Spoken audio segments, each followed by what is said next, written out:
হবে না। একটা বিচারের শুনানি শুনতে শুনতে বা 10টা শুনতে শুনতে কাহিল হয়ে পড়েছেন, আর শুনতে পারবেন না। অথবা একটা শুনে তিনি আর একটা শুনবার জন্য ধৈর্য হারিয়ে ফেলেছেন, এমন নয়, বরং সবগুলি তিনি শুনতে পারবেন। আরেকটি কথা হলো, এই দুনিয়ায় কোনো বিচার করতে হলে তার সাক্ষ্য লাগে, প্রমাণ লাগে, দলিল লাগে। সেগুলি না পাওয়া গেলে সঠিক প্রমাণ পাওয়া, দলিল, সঠিক বিচার করা যায় না। আল্লাহ রাব্বুল আলামিন কিয়ামতে তিনি যখন বিচার করবেন, তিনি তখন এমন বিচারপতি, সাক্ষ্য প্রমাণ তো আছে, আর তারপরে বিচারপতির নলেজে ওই বান্দা সম্পর্কে সবকিছু তার আদালতে রয়ে গেছে, ঠিক না? বিচারপতির কাছে বান্দা কি করেছে, কোথায় ছিল, সব তার জানা আছে না? এর উপরে ভিত্তি করে তিনি বিচার করবেন।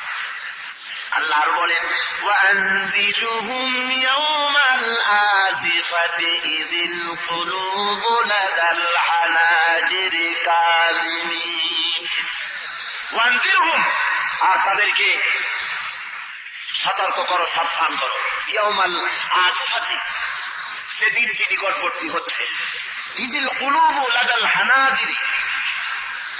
হানাজিরি কাযিমিন, যে যখন তাদের কল্প, তাদের কলিজা মুখের কাছে এসে যাবে, আর চুপচাপ অত্যন্ত ধৈর্য ধারণ করে গোস্বা হজম করতে থাকবে। সেই কিয়ামতের দিনের সতর্কতা তাদেরকে করো, তাদেরকে বুঝাও। অর্থাৎ কিয়ামত খুবই নিকটবর্তী, এইটা খুব বেশি দূরে নয়, খুব কাছে এসে গেছে। আল্লাহ কোরআন শরীফের অন্যত্র বলেছেন, ইকতারাবা লিন-নাসি হিসাবুহুম ওয়া হুম ফি গাফলাতিন মুরিদুন। মানুষের হিসাবের সময়টা খুবই নিকটবর্তী, কিন্তু মানুষ এর থেকে এরাজ করে গেছে, এর থেকে মুখ ফিরিয়ে গিয়েছে। সে চিন্তাও মনের মধ্যে আনতেছে না, তার যে হিসাব হবে সেই হিসাব সম্পর্কে একদম বেমালুম সে বলে গিয়েছে। দিনটা খুবই নিকটবর্তী, এবং সেদিন কলিজা আসবে মুখের কাছে, মানুষের কলিজা আসবে মুখের কাছে। ধৈর্য ধরে তারা সেখানে দাঁড়িয়ে থাকবে, বছরের পর বছর চলে যাবে, মানুষ গোস্বা হজম করতে থাকবে চুপচাপ করে দাঁড়িয়ে থেকে। যেহেতু কোনো উপায় তো নেই, কোনো উপায় নাই, রাগ দেখা যায়। রাগ হবে কেন? তার মানে দাঁড়াতে দাঁড়াতে বছরের পর বছর চলে যাবে। কত বছর? 50,000 বছর হবে। বিচারের দিনটা লম্বা হবে। কত বছর হবে বলুন? 50,000 বছর লম্বা হবে এই দিনটা। আল্লাহ রাব্বুল আলামিন বলেন, মা লিয-যালিমিনা মিন হামীমিন ওয়ালা শাফী'ইন ইউতা'। সেদিন জালিমদের কোন হামিম মানে বন্ধু পাবে না, তারা সাহায্যকারী পাবে না। হামিম বলা হয় এমন বন্ধুকে, সে বন্ধু অন্য বন্ধুকে মারতেছে বলেছে, নিজের জানকে বাজি রেখে তাকে উদ্ধার করতে যায়, তাকে আরবিতে হামিম বলা হয়। এমন কোন বন্ধু পাবে না যে তার উপরে শাস্তি আসবে বলে কেউ দৌড়ে আসবে তাকে বাঁচাবার জন্য। ওয়ালা শাফী'ইন ইউতা', আর এমন কোন সুপারিশকারীও পাওয়া যাবে না যার সুপারিশ শুনতে আল্লাহ বাধ্য হবে। জোরে কোন সুবহানাল্লাহ। কারো ক্ষমতা নাই সেদিন আল্লাহর দরবারে সুপারিশ করার। আল্লাহ যাদেরকে সুপারিশ করার জন্য পারমিশন দিবেন, তারা ছাড়া আর কেউ পারবে না। সুপারিশের ব্যাপারটা আল্লাহ নিজে কন্ট্রোল করবেন। কে করবেন? সূরা জুমারের মধ্যে আল্লাহ রাব্বুল আলামিন বলেন, কুল লিল্লাহিস শাফাআতু জামিআ। সমস্ত শাফাত তো কেবলমাত্র আল্লাহ রাব্বুল আলামিনের জন্য। আল্লাহ নিজে কন্ট্রোল করবেন। সুপারিশ কারোর জন্য কেউ করতে পারবে না। হ্যাঁ, আল্লাহ যাকে নির্দেশ করবেন সুপারিশ করার জন্য, আর যার জন্য করবেন কেবলমাত্র সেই, আর কেউ। আয়াতুল কুরসির ভিতরে আল্লাহ বলেন, লাহু মা ফিস সামাওয়াতি ওয়া মা ফিল আরদ মান যাল্লাযী ইয়াশফা'ু ইনদাহু ইল্লা বিইজনি। আসমান এবং জমিন হলো আল্লাহ রাব্বুল আলামিনের জন্য, আর কেউ সুপারিশ করতে পারবে না কারোর জন্য আল্লাহ নির্দেশ না পাওয়া পর্যন্ত। মা মিন শাফি'ইন ইল্লা মিন বাদি ইযনি। আল্লাহ রাব্বুল আলামিন বলেন, সুপারিশকারী কেউ নাই। আল্লাহ রাব্বুল আলামিন যদি নির্দেশ না দেন, তাহলে কেউ কারো সুপারিশ কিয়ামতের দিন করতে পারবে না। অনেকে এই নিয়তে মুরিদ হয় দুই পীরের কাছে, যে কিয়ামতের দিন উনি দুই পীরে আমার দুই হাত ধরিয়া, দুই বুজুর্গে দুই হাত ধরিয়া কিরকম করে মারিয়ে দেবে, আমি ওখানে বেহেশতের বারান্দায় গিয়ে বসবো। বুঝলেন? সম্ভব নয়, কেউ করতে পারবে না। নিজেদের দশা কি হবে কিয়ামতের মাঠে সেটি আল্লাহ ভালো জানেন। কে ভালো জানেন? সুতরাং বাঁচাতে পারবে না কেউ কিয়ামতে। আল্লাহ রাব্বুল আলামিন বলেন এই লোকগুলি ওই সব বুজুর্গ আর ওই সব দেবদেবীর কাছে দৌড়ায়, তার কারণ কি? وَيَعْبُدُونَ مِن دُونِ اللَّهِ مَا لَا يَضُرُّهُمْ وَلَا يَنفَعُهُمْ وَيَقُولُونَ هَؤُلَاءِ شُفَعَاؤُنَا عِندَ اللَّهِ। আল্লাহ রাব্বুল আলামিন বলেন এরা এমন সব জিনিসের ইবাদত করে, এমন সব সত্তার গোলামি করে, দাসত্ব করে, যারা নিজেদের উপকার করতে পারে না, তাদের উপকারও করতে পারে না, কারো খারাপও করতে পারে না, ভালো করতে পারে না। আর ওরা বলে হাউলাই শুফাআউনা ইনদাল্লাহ, কিয়ামতের দিন এরা আমাদেরকে আল্লাহর দরবারে সুপারিশ করবে। আল্লাহ বলেন না, সুপারিশ করতে পারবে না। আল্লাহর হুকুম ব্যতি রেখে কেউ কথা বলতে পর্যন্ত সাহস পাবে না কিয়ামতের মাঠে। মহান আল্লাহ রাব্বুল আলামিন বলেন ইয়াউমাইযিন লা তানফা'ু আশ-শাফাআতু ইল্লা মান আযিনা লাহুর রাহমানু ওয়া রাদিয়া লাহু কাওলা। মহান আল্লাহ বলেন সেদিন শপথ কার্যকর হবে না, অবশ্য স্বয়ং আল্লাহ রাব্বুল আলামিন যাকে পছন্দ করবেন, যার সুপারিশ শুনতে পছন্দ করবেন, সে ছাড়া কেউ সুপারিশ করতে পারবে না। সাফায়াতের ব্যাপারটি সম্পূর্ণ আল্লাহ নিজে কন্ট্রোল করবেন। তার কারণ হলো পীর হোক, ভালো করে শোনেন, পীর হোক, বুজুর্গ হোক, মাওলানা হোক, মুরিদদের অবস্থা কার কি তা তো পীরেরও জানার কথা নয়, নবীরও জানার কথা নয়, ভক্তরও জানার কথা নয়। কে কতটা চুরি করছে, কে কয়টা ডাকাতি করছে, কে কয়টা জেনা করছে, সুতরাং এগুলি তো পীর সাহেবের জানার কথা নয়, বুজুর্গের জানার কথা নয়। কাজী এগুলি যদি পাইকারি দরে সুপারিশের অর্ডার দেওয়া হয় আর সব বুজুর্গরা নিজেদের পাইকারি দরে মুরিদদের যদি সুপারিশ করার জন্য শুরু করে দেয়, তাহলে তো বিচারই হবে না। বিচার হবে? হবে? সাধারণ ভাবে বোঝেন, একটা অফিসার, কোন একটা মিলের ম্যানেজার, সেই মিলের ম্যানেজার যদি পাইকারি দরে বন্ধু বান্ধব আত্মীয় স্বজন সকলের সুপারিশ গ্রহণ করা শুরু করে চাকরি দেওয়ার জন্য, তো মিলের কাজ তো 12:30 বাজবে। ঠিক কিনা কর? বিপর্যস্ত হয়ে যাবে মিল, বিপর্যস্ত হয়ে যাবে অফিস সকলের সুপারিশ শুনলে। সেই জন্য আল্লাহ রাব্বুল আলামিন আহকামুল হাকিমিন, তাই তিনি এই সুপারিশের দায়িত্ব, সুপারিশের সম্পূর্ণ ব্যাপারটা নিজ হাতে কন্ট্রোল করেছেন, মানুষের হাতে ছেড়ে দেন। কিয়ামতের দিন 50,000 বছর মানুষ দাঁড়িয়ে থেকে হয়রান হয়ে যাবে। তারা বলবে আল্লাহ রাব্বুল আলামিন, তারা হয়রান হয়ে গিয়া হযরত আদম আলাইহিস সালামের কাছে গিয়ে বলবেন আবাল বাশার, আমরা বিপদে পড়ে গেছি, আমাদের ব্যাপারে আল্লাহর কাছে সুপারিশ করুন। হযরত আদম বলবেন ওগো আসরবাসীরা, আমি পারবো না সুপারিশ করতে, যেহেতু আমি আল্লাহর হুকুমকে অমান্য করেছিলাম, ভুল করে অমান্য করেছিলাম। আমি জানি না আজ আসরের ময়দানে আল্লাহ রাব্বুল আলামিন আমার সঙ্গে কি ব্যবহার করবে আমার জানা নাই। সুতরাং তোমরা যাও হযরত নূহ আলাইহিস সালামের কাছে, দেখো তিনি কিছু করতে পারেন নাকি। হাসরবাসীরা হযরত নূহের কাছে চলে যাবে। নূহ আলাইহিস সালাম বলবেন আমার দ্বারাও সম্ভব হবে না, আমি সাহস পাবো না আল্লাহর সামনে কথা বলার। তার কারণ হলো আমি যখন জাহাজে ওঠার জন্য আমার ছেলেকে বলেছিলাম ইয়া বুনাইয়ার কাম মা'না, ও ছেলে জাহাজে ওঠো, আল্লাহ রাব্বুল আলামিন বলেছিলেন নূরে তোমার ওই ছেলে তাওহীদ মানে না, রিসালাত মানে না, আখিরাত মানে না, এমন ছেলেকে যদি আহাল বলে পরিচয় দাও, লাইসা মিন আহলি, সে তোমার আহাল নয়, এমন ছেলেকে যদি আহাল বলে পরিচয় দাও, নবুয়তের দপ্তর থেকে তোমার নাম কাটা যাবে। ভাইরা আমার, হযরত নূহ বলবেন আমার দ্বারা সম্ভব না, আমি সাহস পাই না আল্লাহর সামনে কথা বলা। হযরত নূহ বলবেন চলে যাও মূসা আলাইহিস সালামের কাছে। মূসা আলাইহিস সালাম বলবেন আমিও পারবো না, যেহেতু আমি বনী ইসরাইলের একটা লোককে, ফেরাউনের জাতির একটা লোককে একটা থাপ্পড় মারছিলাম, মেরেছিলাম এমনি শাসন করার জন্য, কিন্তু সে যে মরবে আমি জানতাম না। আমার একটা থাপ্পড় খেয়ে সে মরে গেছে, আমি মারার নিয়ত করে মানি নাই, কিন্তু জানি না আজ কিয়ামতের ময়দানে আল্লাহর দরবারে আমার কি হাসর হবে, আল্লাহ আমার সাথে কি ব্যবহার করবে আমার জানা নাই, আমার সাহস নাই আল্লাহর সামনে কথা বলার। তোমরা হযরত ইব্রাহিমের কাছে যাও। হযরত ইব্রাহিম বলবেন আমার দ্বারাও সম্ভব নয়, আমিও পারবো না, যেহেতু আল্লাহ রাব্বুল আলামিনের দরবারে আমারও কিছু ভুল ত্রুটি আছে নাকি আমি জানি না, থেকে যেতে পারে। আমাকে যখন ডাকা হয়েছিল পূজা করার জন্য, মূর্তি পূজা করার জন্য, আমি তখন আকাশের দিকে তাকিয়ে বলেছিলাম ইন্নী সাকিম, আমি অসুস্থ বলেছিলাম। হযরত ইব্রাহিম বলেছিলেন কি আসলে সুস্থ আমি অসুস্থ মানুষের অসুস্থতা একটা দুইটা করো একটা হলো বাসি একটা হলো সুতরাং হযরত ইব্রাহিম মিথ্যা কথা বলেন নাই মিথ্যা বলতে পারেন হযরত ইব্রাহিম মিথ্যা বলেছিলেন কি হযরত ইব্রাহিমের অবস্থা ছিল গোটা জাতি মূর্তি আল্লাহর ছেড়ে দিয়েছে সুতরাং মূর্তি পূজাই জাতিকে দেখে মানসিক অবস্থা শুনে পারে সুতরাং মানসিক দিক অসুস্থ ছিল এতটুকু হযরত ইব্রাহিম আমার সাহস নাই দরবারে গিয়ে তোমার সুপারিশ করা বরং তোমরা চলে যাও তার কাছে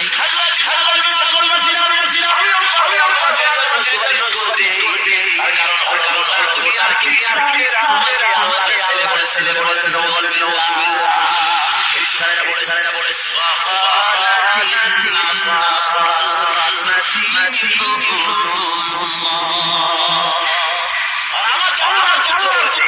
আমি তাদেরকে বলতে বলি এই যে আমার আল্লাহ বলেছে আজ এই আসরের ময়দানে আমার সঙ্গে কি ব্যবহার জানা নাই সুতরাং কৃপা করে তো একটা সাথে দিতে পারি এই সুপারিশের কাম করতে চলে যাও বাসিরা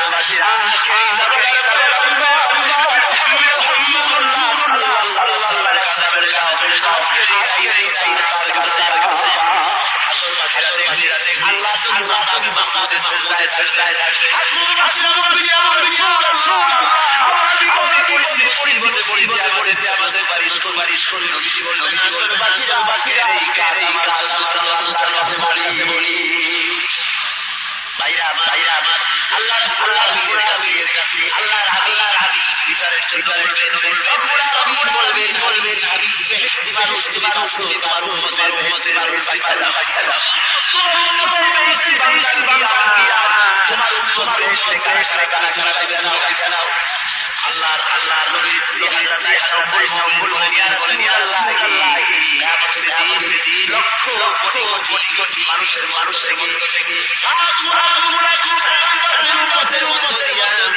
এত মানুষের মধ্যে দিয়া তার উম্মত হুজুর বলেন আয়েশা রে কোন ঘোড়া ধারণী থাকে হাততালি কপাল যদি সাথে থাকে এই কপাল খাওয়া যদি হারায় যায় অন্য ঘোড়ার ভিতরে বড় আয়েশা ওই সাদা কপাল চলে সে পাবে মতো আয়েশা বলি হুজুরের পাবে কোনো অসুবিধা নাই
আমার মেয়ে ও কলিজা টুকরা আমার উপরে ভরসা করে কিয়ামতের দিন মুহাম্মদ সাল্লাল্লাহু আলাইহি ওয়াসাল্লামের মেয়ে হিসেবে হবে না।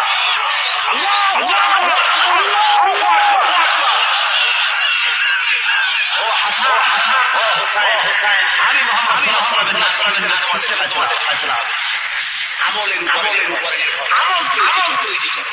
ভাইরা আমার হযরত ফাতেমা রাদিয়াল্লাহু তাআলা রাসূলের পরে হযরত ফাতেমা পড়লেন হুজুর যখন মারছে ইন্তেকাল করতে রাত্রি হযরত ফাতেমা সকলের চাইতে বেশি কাঁদতেছিলেন আমার কেউ রইল না। আল্লাহর নবী হযরত ফাতেমা কি এত মহব্বত করতেন, কোন দিকে যাওয়ার সময় সকলের সাথে ফাতেমার সঙ্গে দেখা করতেন, কোন জায়গাতে সর্বপ্রথম হযরত ফাতেমার সঙ্গে দেখা করতেন। হুজুর বলতেন আমার কলিজার টুকরা, যে ব্যক্তি ফাতেমাকে কষ্ট দেয় সেই আমার এই কষ্ট দিল। আল্লাহ নবী লক্ষ্য করে দেখতেন সময় সকলের চাইতে ফাতেমা বেঁচে কাঁদছে পাগলের মতো। আল্লাহ নবী হযরত ফাতেমাকে ডাকলেন, কানে কি যেন বললেন। হযরত ফাতেমার কান্না বন্ধ হয়ে গেল। হযরত আয়েশা ফাতেমাকে ডেকে বলেন, মা হুজুর তোমার কান্না বন্ধ হয়ে গেল। হযরত ফাতেমা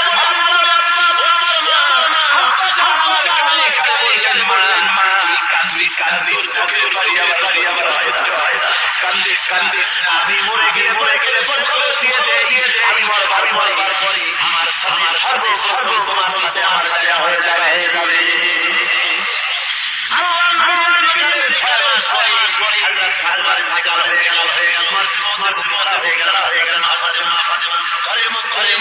মৃত্যুর যন্ত্রণা হযরত আলীকে বলেন কোথায় আমার মন হবে এখনই আমার জন্য জানাজা করবে না। দিনের বেলায় বেশি লোক জানাজা দিবা না। যেহেতু আমি পর্দায় ছিলাম সবার জন্য আমার গায়ে আমার জানাজা, তাহলে লোকেরা বুঝতে পারবে নবীর মাথা চওড়া ছিল। কাউকে আমার জানাজা করে আমার কবর দিয়ে দিও। হযরত ফাতেমা ইন্তেকাল করলেন রাতে। হযরত আলী খবর দিলেন লোক হলো। হযরত আবু বকর কাছে গেলেন খবর হযরত আবু বকর গিয়ে কবর তোর মধ্যে আসকারে জারি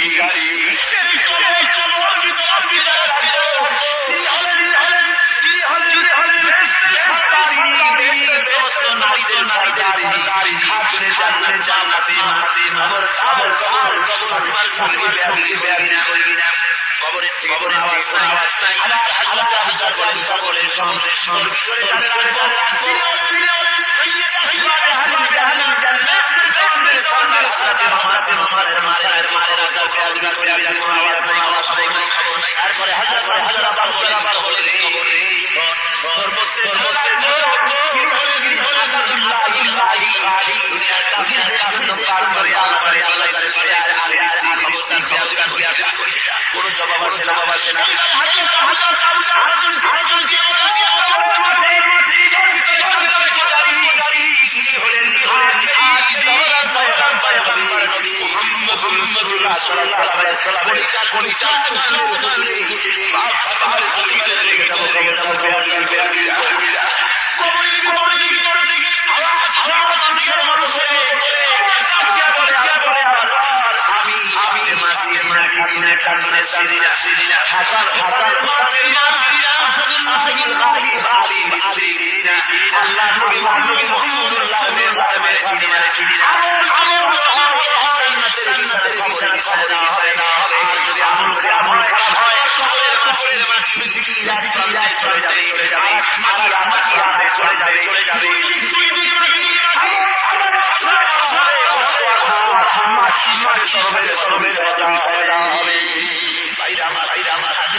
আমি বলি ভাইরা এই জন্য এই দুনিয়ার কোনো বুজুর্গ কোনো মৌলানা উপরে থাকবে না, যদি বাঁচায়া দিবেন বাঁচাবে আপনার আমল যদি ভালো হয়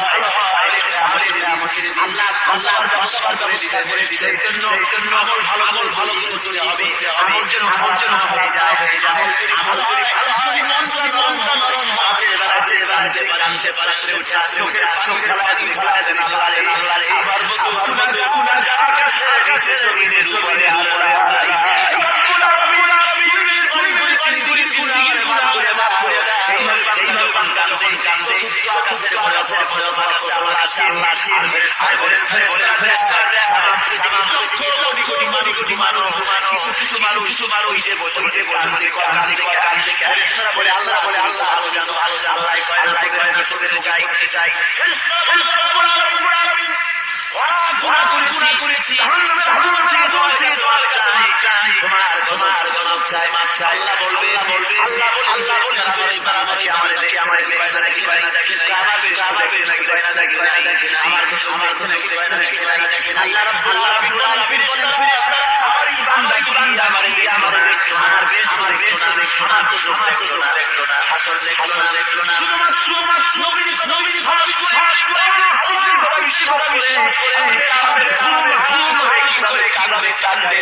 সিনার লুকাও তোমার চোখ খেলে আর মনে কি গোপন থাকে আমি সব বিচার আমার কাছে আছে, আমি বিচার করব।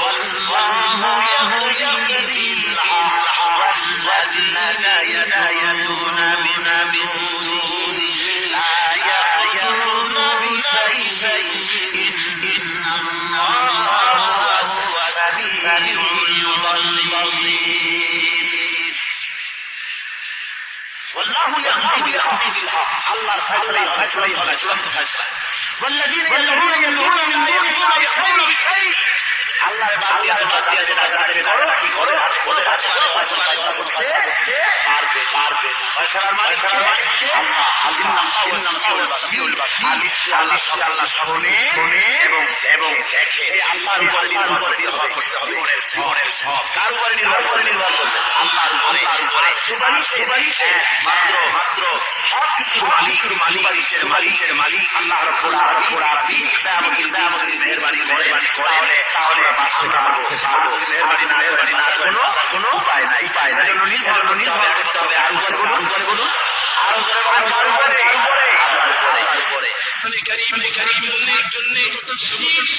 পৃথিবীতে এসেছে প্রত্যেক